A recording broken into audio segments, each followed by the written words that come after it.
Hello everyone, and welcome to Community Connection, your window to the world around you. And today we'd also like to welcome our Ilmaz TV viewers. This program will be broadcast on their network as well. So welcome to you. And I'm very pleased and proud to have with me a very special guest, Hazem Bata, who is the Executive Director of ISNA, which is the Islamic Society of North America, one of the largest Muslim and Islamic organizations, I believe, in the world. Yes. Welcome, Hazem. It's a pleasure to have you. Thank you for coming up to Community Connection. Thank you so much. It's my pleasure.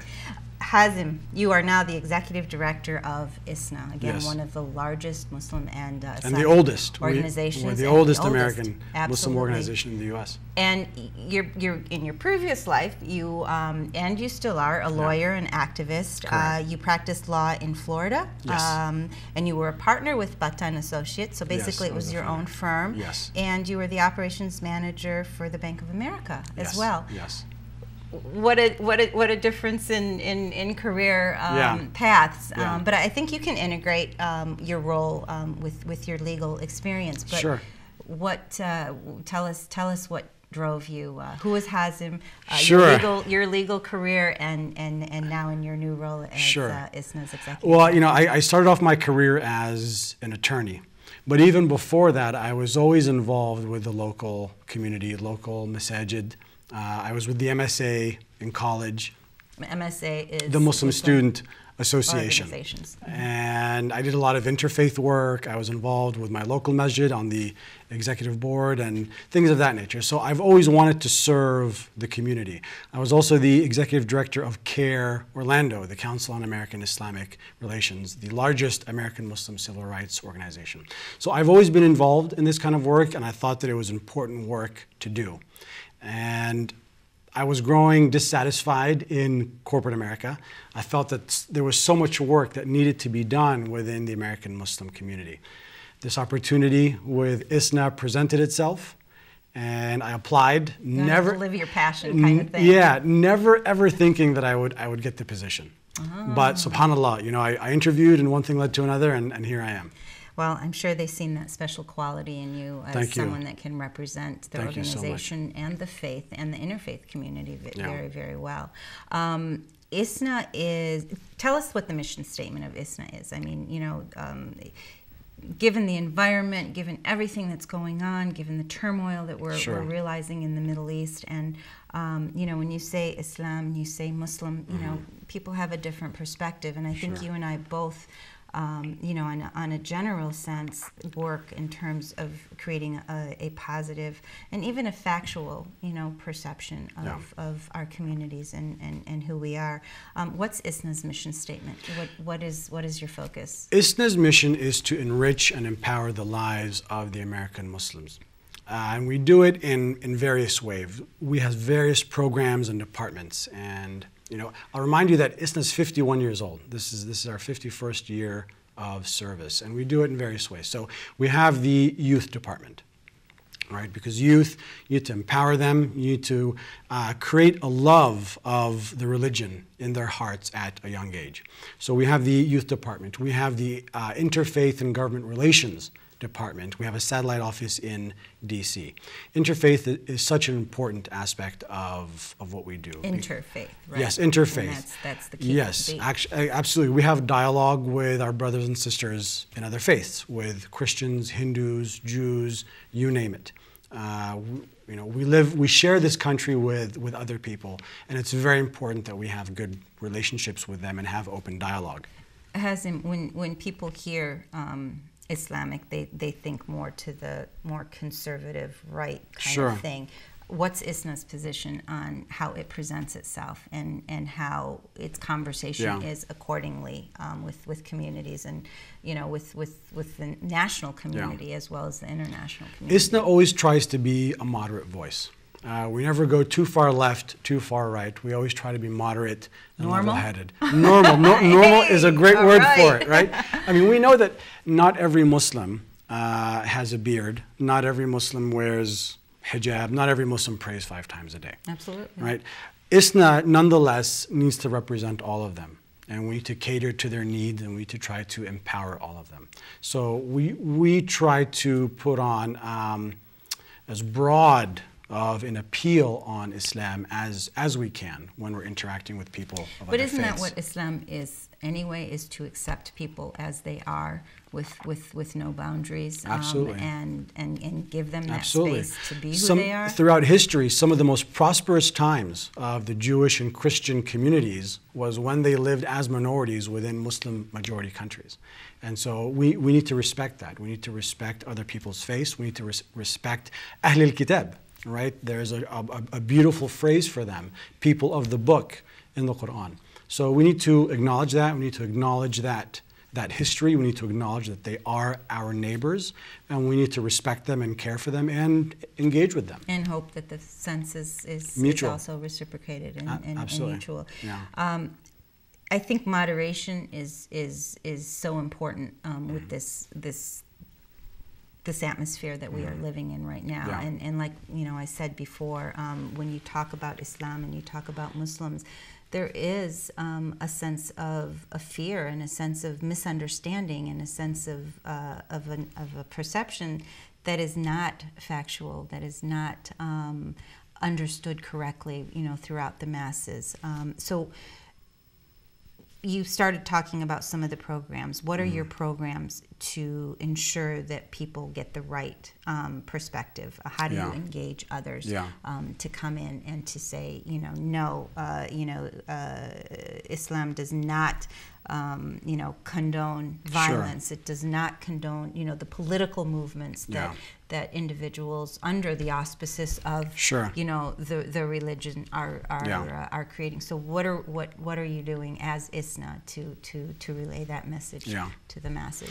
A few things. One, again, the interfaith. Because when we do interfaith, we don't do it with a church or a synagogue at a time. We will do it with a council that represents 1,000 churches or 1,000 synagogues. Beautiful. And then they can then go back, to their congregations and convey what they've learned talking with us.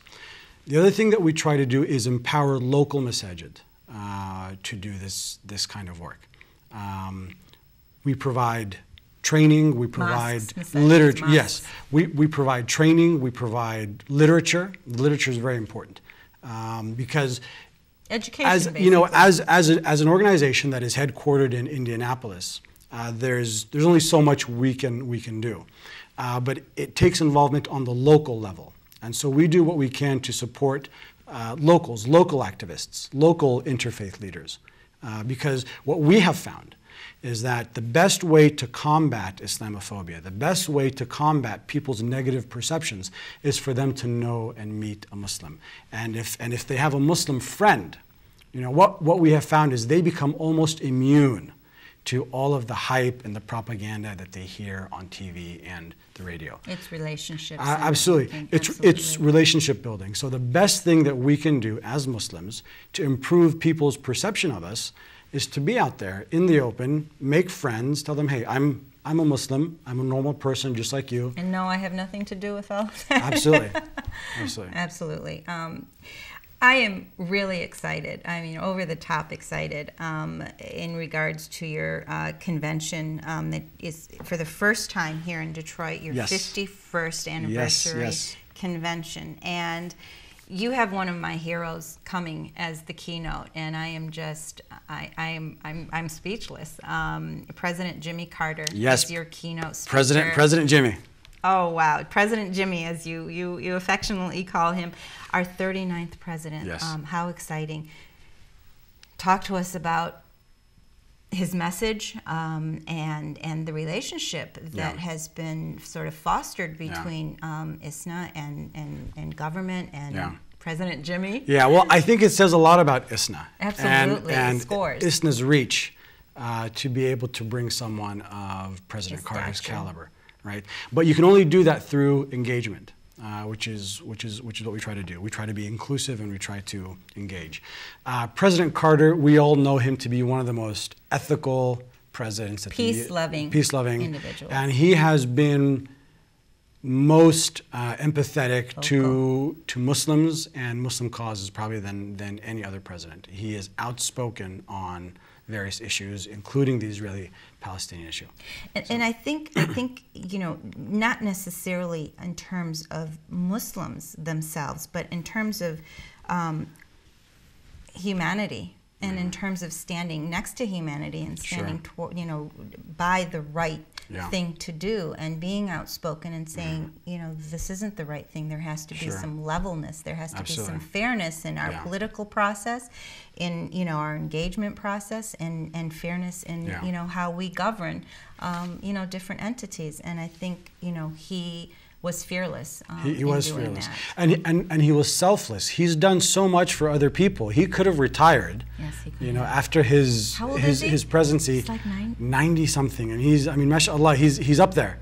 But he's still out there. He's still active. He's still traveling. He has so many nonprofits that he supports, so many causes that he supports. I think he's a role model for all of us. Absolutely, and he's got some wonderful books that are educating, you know, individuals about things that we only see in the media, but he does. And you'll be able to buy a signed copy of some of his books at the convention. Oh, that'll be a treasure. Yes. Tell us how we can see him.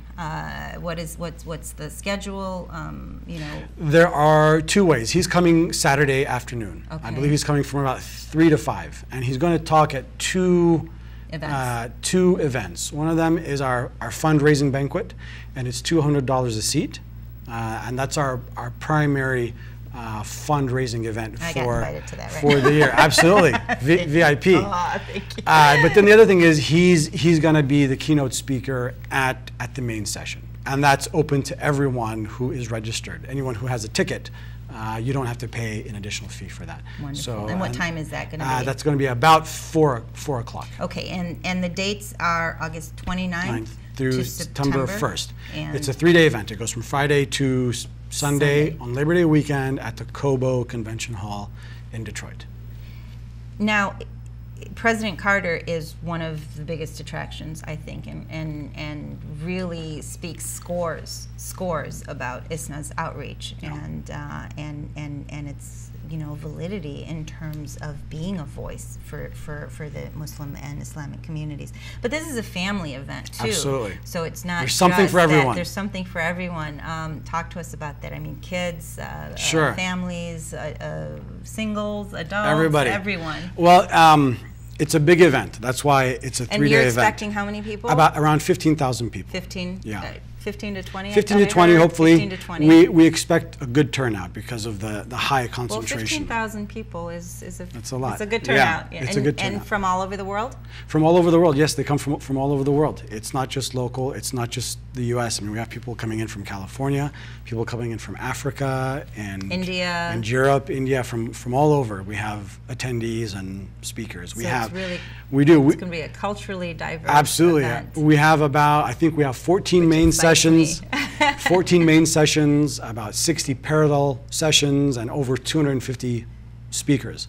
And the topics range everything from religious topics, cultural topics, domestic violence, how can we better raise our kids, everything. There's something here for everyone. We address all sorts of issues. But then in addition to the speakers, we have various events. We have a bazaar. And it's a bazaar. We have over 500 vendors at this bazaar. And by the way, the bazaar is free to everyone. It's open to everyone. You do not have to be registered or buy a ticket. Anyone can come to the bazaar. We have a carnival for the kids. We have a matrimonial program. Tell me about that. The matrimonial program is exactly what the name suggests. You know, come and meet your future husband. Yes, or future wife. You know, it's becoming hard.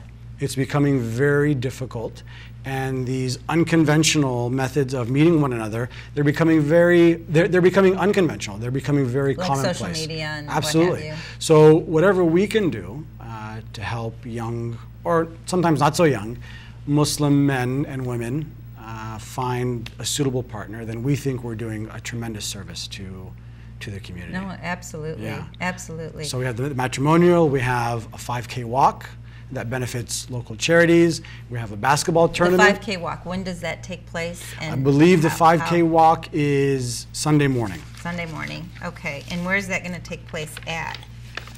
At the convention center. Okay. And the 5K is right along the river, so it's a beautiful walk. So Jefferson. It's a beautiful walk. Okay, beautiful. We have a basketball tournament. We have a fashion show. We have a recitation competition for the kids. We have 2 local service projects going on. So tell us about the service projects. The service projects. One of them is they go and we have about 50 volunteers, and they're helping start a garden, a vegetable garden, right, where they're going to start growing foods in a sustainable manner, and then those foods go to help needy in the local area. Some of it will go within the Metro Detroit area. Yes. Okay. I think the other one was the revitalization of abandoned buildings within. Yes. Within, almost Metro like a Habitat Detroit, for Humanity type of thing. And that's happening just over the weekend, or is at the convention? Yes. Those who want to volunteer, they can volunteer. Transportation will be provided, and they'll be taken. They'll do what they have to do, and then they come back. And a couple of local organizations are involved in that. I know Zaman International is involved in a they're couple helping of us those. out. Yeah. And are there any other organizations within Metro Detroit that are? Well, it's mainly individuals. Okay. We have been blessed. We have been blessed to have a wonderful team of local volunteers that have selflessly helped ISNA. I mean, we could not do this without them. This is really their accomplishment as much as ours. So we have some organizations helping us, but we have numerous individuals and volunteers helping us out. What's your membership? What's ISNA's membership? Do you know? We have thousands of members. I'd say somewhere around 5,000 to 7,000 members. Okay. Yeah. It's around the world. Yes, primarily in the U.S. Okay, and you're located, your national office? Our headquarters is in Indianapolis, Indiana, and we have a satellite office in D.C. Okay. Yeah. So through this convention and this conference, which sounds amazing. I mean, the logistics involved in preparing an art exhibit. For this. I forgot to mention there's an art exhibit. Beautiful. Yes. Beautiful. So something for everyone. Something for kids, everyone. That's right. And it's a family event. It's a family event. It sounds absolutely amazing. So what are, after the convention and after the festivities and after the dialogue, now let me ask you first. Now, is your audience or your participants usually only Muslim, or is this more? No. We have Christians, Jews, Buddhists, atheists, people from all faiths coming. We have a unity banquet, an interfaith unity banquet, where we have religious leaders in various communities all coming together.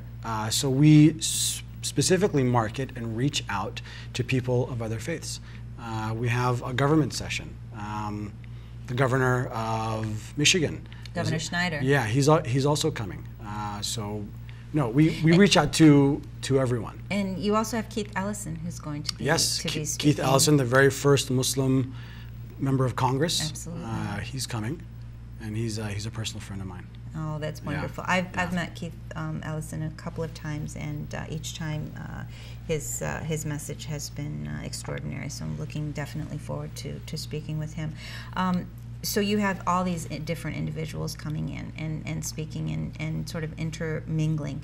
So after the festivities and you go back, what do you garner from these conferences, and how do you move forward? What are your programs that move forward through the conversations, through your achievements, and through the platform that you've created for others? Well, as far as the attendees are concerned, we hope that what we've given them is, one, something to think about when they go back. How they can be better Americans, better Muslims, better family members, better human beings, better community members. What can we do at our local mosque to make it better? That kind of thing, right? We want to stimulate people. We also want people to feel proud that I'm an American Muslim, and this is a heck of an event. I am proud to be an American Muslim. I'm proud to be affiliated with ISNA. Want them to be proud. And then as far as ISNA is, we want this to be a continuing relationship. The last thing we want is to come, have a convention, and then never see you again. We have a lot of smaller events. We have conferences. We have mosque development conferences. We have educational conferences where Muslim educators and principals from across the country get together and brainstorm and figure out how can we better educate our youth. We have youth camps. across the country. Talk to us about that. A youth camp, it's a camp. They're usually about a week long. We have them all over the country. Girls, boys. Girls, boys. Okay. Yes. You know, the sleeping quarters are separate, yeah, but the activities, you know, it's everyone is together, and they learn about their religion, they learn about their culture, they learn various horseback riding, skills, activities. At some camps, yes. At some camps, yes. So, but you know, it's not just purely religious or academic. And we don't try to push one particular brand of Islam or anything like that. It's all very general, something that any Muslim would agree with. And you know, I know that there's been discussion.